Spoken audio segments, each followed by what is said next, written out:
Right, hello folks. So basically then going to go through some of my kit, and of course obviously starting off with various cameras and things that I use. So the first thing I'm going to show you, because it's brand new to me and it was kindly gifted to me by Kerno EXP, is my Osmo 2 Mobile. Now this is a brilliant bit of kit, and hopefully some of you recently have noticed that the film quality, especially with some of like walking around sites and stuff, has increased dramatically, and well, that's all thanks to this thing. Now obviously it's made by DJI, and it's just a brilliant bit of kit basically, and I can show you very simply how it works. In a minute I'll sort that out, show you that. But basically then, so it's an electronic gimbal and it's meant for a mobile phone, which is fair enough. Now I use it with a different camera, which is something I've done myself, and I've read a bit about how people can use action cameras and stuff with these devices. So it's the Osmo Mobile 2, and it's when you've got your phone connected to it, it's got the if you've got the DJI app on your phone, it allows you to zoom and pan the camera and you get nice stable footage basically. So this was like I said, very kindly gifted to me by Kerno EXP, which is amazing, and many thanks for that. And yeah, I've also, so usually then your mobile phone would clip into there. Well, I've adapted this, I've made this up, and basically all it is a very simple little piece of wood. Okay, I've cut off the hole in the back there, and I'm using my basic little mini action camera there, which I can now use with the DJI Gimbal. And I think the last two videos I've done, I've actually used this, and it's very simple. It's just a piece of wood I've cut up, and there's no fixings or anything. It's just a nice snug fit. So obviously then that goes in there, so you can see the camera there. I can just about access the little go button on the camera, and it's pretty good. I seem to have leveled it up quite well, so we'll just switch it on very quickly and I can show you how it works. If I can get my head around it quickly, there we go. Right, so we've got that there, and I've made two little marks on the top edge and the bottom edge as well, so that I can remember the best centralization point for it. So there we go, the gimbal's ready to go. So all I do now, if I switch it on, hopefully it should come to life. There we go folks. So whether I'm walking on rough ground or smooth ground or going upstairs, and with the little joystick there, it actually allows me to move the camera down, or quite well, or up.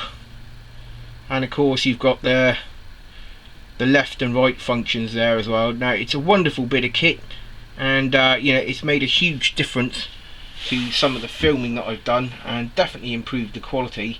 And I decided to brand it with the channel name there. Okay, so it's my own sort of like homemade bit of kit, but I am well impressed with it because it has proved itself twice now, and it's a good bit of kit.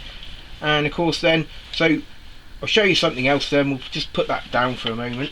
And camera wise, well, the camera I was going to show you, one of the cameras, is actually my fabulous Fujifilm FinePix, which is I call it a mini DSLR, but it's basically a bridge camera. So that's actually what we're filming you on there. I'll maybe feature that again in another video. But also I've got this. Now none of my gear is very expensive, but it's all sort of stuff that I've got as and when I can, and stuff that I've found affordable. And of course we've got this one, a little bullet cam here, and this is pretty cool because it actually allows you, you've got various different ways of wearing it. You've got basically it goes into the little elasticated bracket, and slightly lower resolution this one. I think this one is only 720p, but it is fairly weatherproof. And once it's fixed into its little bracket there, little elastic holder, then it's not stabilized or anything. It's just basically a simple little function. There's an on, off, or record basically, and stop. So it can be worn. You've got a nice elasticated headband for it here as well. And of course, you know, one of the things I've done as well, I've actually used this on my bike, and I've stuck it to my helmet rather cleverly, because it has a velcro section which is removable, and it also comes with an armband here which you can put around your arm or your shoulder or whatever. And as I said, slightly lower resolution, but that doesn't matter really too much. Now, I've not used this camera that much since I've had it. It was very cheap to buy, so that's one good bit of news there. You know, it really was very cheap, and it was one of those kind of second hand but unused things, if you know what I mean. Came in its original box and everything, so brilliant. So we've got that one. And going back to the little action camera, now obviously this thing is just something I've used in the past. It's just basically your action camera fits in,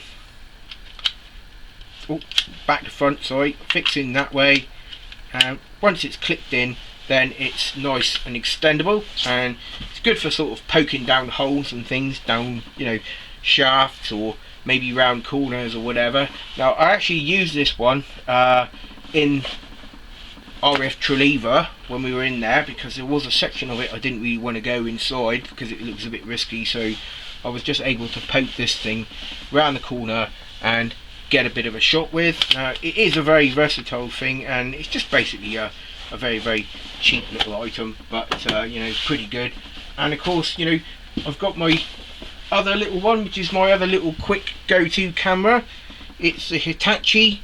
It's a very cheap little digital DVR. It does 1080p. It's high definition, and you know, as I said, picked it up very cheaply in a box with its original charger, and you know, it's been an invaluable little thing. One of the things I like about it is it's so easy to use. It's very lightweight. It also takes quite good pictures because it has a dual mode, so it's not just a DVR, but it also has a camera on it as well, and it does take quite sharp pictures. And one of the little features about it as well is if you're trying to photograph something fine, or film something close up, maybe something on the floor or some sort of artifact or whatever, you've actually got this little light function which you can turn on and off, and very convenient and easy to use. As I said, it's quite old, it's not stabilized, and it uses the old school SD card, the larger ones, but it goes in this little pouch, and it's pretty versatile. And the other thing is, I picked up this recently as well. Now, this is very cheap. It's basically a mini tripod, okay, and the idea of it is most cameras have a fitting on the bottom where you can actually screw this into, and you know, it's just one of those handy little things if you want to do what I call a headshot, or when you, maybe, I don't know, maybe you're want to put the camera down for a minute or so, you know, just a very quick sort of demonstration of it. Once it's attached to the camera, we can give it up there, screwing it up very quickly, and it's pocket size, quick and easy to use. It unfolds. Whoop, there we go. When it feels like it does. No, it usually does, folks. But there we go. Right, so you've got your three legs there, and you can just pop your camera down, and it's nice and stable. So, you know, another handy little thing. I think I actually paid £1 for that. It's not really very much to spend out at all. But like I said, all of this has been a complete journey for me of learning and discovering new stuff. So, you know, just bits and pieces you can pick up when you've got time. And of course, now before I had the Osmo 2 Mobile, then what I would use was this, which is basically a mechanical gimbal. Okay, and I think these things have been around for a long time, and all it's necessary is you've got the counterweight on the bottom here and the handle that you hold, and you attach your camera, whatever camera you decide to use on it, and you can add. Right, folks, so moving on to other gear then. So been through basic cameras and stuff. Just going to move the angle of the camera slightly. I don't know if you can see me or not. So Right, well, we've been to lots of dark, dingy places, and of course, you know, with me, it's all about exploring on a budget, basically, because, let's be honest, everybody's hard up at the moment, so we're just doing the best with what we've got. So, this is my wonderful Cree light. This is what I've used on most of my sort of like dark, dingy explores, I call them, and it's a very good, cheap item. And if you've seen the video of RAF Treleaver, then we solely relied on this, and it was great. Got us all around the rotor bunker nice and safe, and we could see just about everything in quite surprising detail, really. Now, it's not as powerful as something like an Olight, because obviously it's not Olight money, but it works for me, and that's good. It's also rechargeable. Now, obviously in the bottom comes with the charger as well, with the Chinese plug, mind, but we've got this rechargeable battery and this spacer. It's pretty good, to be honest. So, you know, when it runs flat, there's also, if you're out and about, you can also take an adapter that holds, I think it's 3 or 4 AAA batteries, and that works as well.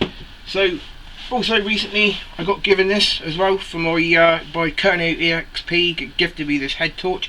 It's pretty good, actually. It's got a PMR function on it, which is a bit unusual, something I've not encountered before. This basically means if it will go out after a while, and if you wave your hand in front of it, it comes back on. There you go, see? So, I mean, this one is rechargeable, and I'm guessing it's a good quality one, and you know, but also when we did the generator bunker near Pendennis Castle, then obviously that one, I did think to myself for a while, I thought, well, that's going to require a bit more light. So I invested in this little bad boy, which is brilliant, and cost all of a £5. It's tough and rugged, and it's pretty good. It's very bright, and it's got the usual settings on it: high, low and pulse. But one thing I've done with it as well, just to make it sort of more versatile, I thought to myself I'd be climbing down a rope or something, so I've added this little strap, just with some cable ties, very cheaply, and it can go around your neck, or, you know, it's got a good little base on it as well, so you can put it down. And there is a rechargeable versions of these things out as well, and it would have been great to have got one of those, but because I kind of needed it in a hurry, I was kind of restricted really with where I could get it from. So well, basically then, you know, lighting up and stuff. Now, we are going to invest in something else in the future, something a bit more sort of like powerful, because it's all about improving the videos, and of course, you know, improving the quality, definitely. But moving on then to other hardware. Well, the other hardware we've got is, can't forget the essentials, folks. And when it comes to making a cup of tea, then 99% of people use these, and of course, you know, these are just a standard gas stove, and they're very good, very quick, convenient and easy to use. I've used one of these for a very long time, and there is one main drawback with them, is basically the gas cartridges. Now, it's a bit annoying, you know, I've been out before and run out of gas and stuff, so you are kind of limited, because these things will only run on these gas canisters, which are, like everything else nowadays, are getting more and more expensive. So I decided to shop about for an alternative. Now, many years ago, when I was in the Scouts, I encountered something rather cool known as a Trangia, which was basically a little all-in-one cook set with your cooker and stove and everything else. Well, it was a bit cumbersome, and they are brilliant to use, but what I've come up with, I've decided, saw this a while ago, and they are very good. And this is a method stove. Now, it's very good because it consists of basically no moving parts whatsoever. So we've got the stove unit, which is this, and of course this is your little base. Now, one of the things about these stoves is they're not very effective in colder weather. I'm just going to reach for my lighter a minute because I can give you a demonstration. So they're not very efficient in windy weather. Cold weather, they're okay, you know, they can take a little bit, but it's like everything else, you know, you suffer from heat loss. But you've got this part, which is the cap as well, and it's also got like a swivel on it there, which allows you to, supposedly, to control the amount of flame coming out the top. But the best thing to do with it is what I do, and we'll just use it for just snuffing out the flame. And when you unscrew the top, inside it there's nothing moving, there's no parts or anything, it's just literally methylated spirits. And how it goes is very simple. You pop the meth spirit burner inside the little tripod, and literally all that's required is you just light it. There we go. And what happens is, obviously around the top of the burner there's a series of little holes there, and you can see there the flame is coming out pretty much like looks a bit like a gas hob basically. It's burning quite well, and it's what's known as when the flame blooms, that's when it's best to cook on it or heat something up. But also with these things, because they are a liquid fuel, I would recommend that you are very careful with them, because obviously the thought of upsetting that or tipping it over, you're going to have flaming burning mess everywhere, and that's going to be pretty dangerous if you're out in the countryside or whatever. So a bit of caution needed with them, and a bit of common sense. But to put it out, you basically use that, puts the flame out nice and easily. And methylated spirits is very, very cheap. This is why I love it, because it's only, this little bottle was £1.15 I think it was, which is 250 millilitres. Well, that's an awful lot of cups of tea, folks. So now all you do when it's low on fuel is obviously not when it's hot, but you put a bit of methylated spirits in there, top it up to the required level, and then when you want to move around again or go off somewhere else, once it's all cooled down, you've got the cap, which has got this little rubber ring inside of it, and it's got a sealing ring basically, so you can safely put the cap on and you will find you have no leaks. And this little bit just goes on top of it, and it's a nice compact package. Came in this little bag as well. But now if it's windy, or maybe if you want to do more than just a cup of tea, then I'd say basically this is okay, but you really need to find somewhere sheltered. This is obviously this little kettle. This is a TWEX kettle. I think it's featured in just about every single one of my videos that I've done, and it sits on the top there rather nicely, and kettle's on and off we go. So, but if you want to cook some food, however, then obviously if you've got the benefit of shelter, okay, and if it's not too windy, or maybe you're in the woods or something out of the way, tucked away, then these things are brilliant, these old mess tins. And I think these are basic sort of pattern. These are actually Ministry of Defence ones. I acquired them at some point in the past, but pretty simple. And the good thing about these is the shape of them, because obviously they are designed to take the military rations, boil in the bag. And this one is what Colonel EXP had the other day. This is a bean and pasta salad, another one. So it's very simple. Now these things are wonderful, but I'll explain a bit more about those in a bit. But basically then, to cook it, you'd fill that pan with water, and you'd give the pouch a good squish first. Usually fold it over slightly, and it gets immersed in there and brought to the boil. And then all that's required then is to open it and have a delicious meal, which is fantastic. And so these are great as well. But there's another thing I use as well, not just for cooking, but if it's windy, or if you're going somewhere for a while, or it's a bit inhospitable, or you just want to have some versatility of being able to boil water and cook food all in one, then I use this. Now this is brilliant.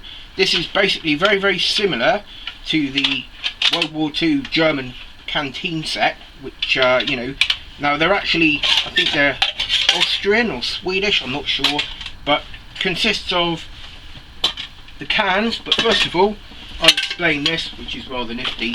This is the windshield, folks. This is very good.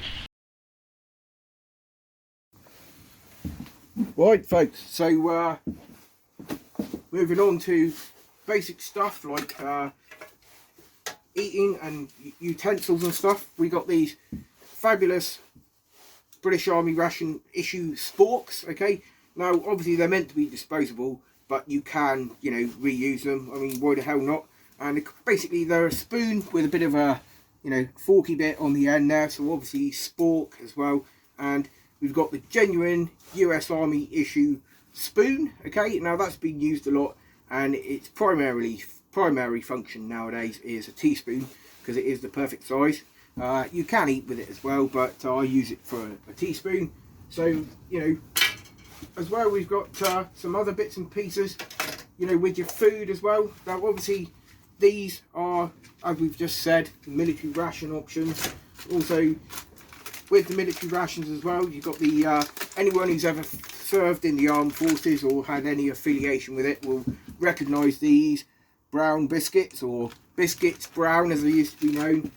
Basically a bit of a plain solid block of fibre really, but you know, if you're hungry they'll do. And of course you've probably seen in one of my previous videos as well with the you know, British Army muesli ration. Yeah, just add water and a nice bowl of muesli. And last but not least as well is I got this. This is what my old granddad gave me, which is fabulous, and it's an original wartime dated knife, fork and spoon set. Obviously a British Army one, and obviously spoon, knife and fork, and they've all got their War Department markings on them. I think this one's dated 1944. Now I don't think these were actually my granddad's ones that he used, but you know, I was only a little lad when he gave them to me, and I'm quite fond of them. And I remember me and my granddad going off camping and stuff, and you know, just sort of sentimental value really. But also, you know, coming up, if you're out and about and you want an instant nosh again, like I just said, I think, hopefully, I'm not sure, I've had trouble with the camera, but basically then, you know, tinned alternatives are brilliant. And last but not least is, now recently we've been to a few places like the Tunnel Explorer, and of course, you know, the generator bunker at Pendennis, and going down a 14-foot shaft or a tunnel basically with lots of loose bits and pieces, plenty to hit your head on. So I had this for a while, and I thought I've decided to employ it for YouTube channel now, work now. So we got the channel sticker on the front. So please remember to like and subscribe, folks. That's brilliant. And old buildings and stuff, it's always pretty essential, you know, if you're going into old buildings or overgrowth or anything, a decent pair of gloves is pretty good. Now obviously I got these very cheaply from a well-known supermarket chain, and you know, they've got rubber grips on them as well, and they're not waterproof, but they're going to protect you from getting cuts and grazes and thorns and nettles and all sorts of other stuff as well. And worst case scenario, you can always throw them in the bin when they get too bad. And out in the field it's a bit difficult sometimes trying to wash your hands, maybe you've got something nasty, you know. Yeah, so cheap and cheerful all the way, and it's basically about exploring on a budget, folks. So you know, I've put my hat on, by the way, because it's a bit cold out here in the shed now. The gas fires are running a bit low, so yeah, basically then, you know, exploring on a budget, folks. And you know, you don't have to have the most expensive gear, you don't have to have lots of money. It's just about knowing what you're doing with what you can get hold of. And basically then, you know, it's coming to the end of the year anyway, so one quick thing as well to mention is, at this weekend coming, me and the TWEX crew, and also hopefully Kerno EXP, we are heading off to our favourite World War II location, which is basically an old pillbox, and we're going to be going there for our annual TWEX cook up. We're going to be cooking up some grub in a World War II pillbox, folks, and it's not just any old World War II pillbox, it's a magnificent original one. And you know, it's going to be great. It's basically going to be our end of year Christmas party, so that's coming up at the weekend as well. So you know, we will be doing a video of that one, and hopefully be released at the weekend, either or on Monday, but depending on what happens anyway. But I'd like to say, you know, thanks for all of your support all year long, and thanks to all my subscribers, and it means a hell of a lot to me. And you know, it's great to know that you know, your feedback is, as I said before, invaluable. And a bit of an extended shed time this one, but I think it's worth it, hopefully. So until the next time, folks, have a happy Christmas and take care, and see you again.